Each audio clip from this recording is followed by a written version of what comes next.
అప్పుడు చూసినట్లయితే మన జీవితంలో కన్నీరు ఉండదు, వేదన ఉండదు, దుఃఖము ఉండదు, సమస్తం సంతోషం మనకు కలుగుతుందని కూడా ఆ 21వ ప్రేరణ గ్రంథంలో రాయబడి మనం చూస్తూ ఉన్నాము.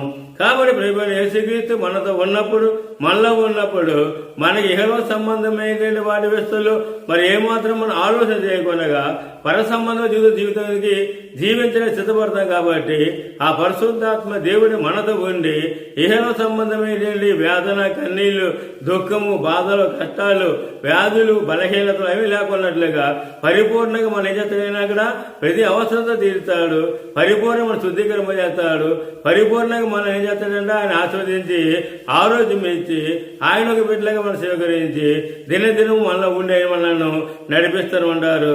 ఆ ప్రియమైన యేసుక్రీస్తు సర్వశక్తిమంతుడైన దేవునికి స్తోత్రం. కాబట్టి ఈ రోజు దేవుడు మనకి వాగ్దానం చూసినట్లయితే ఆయన మనలో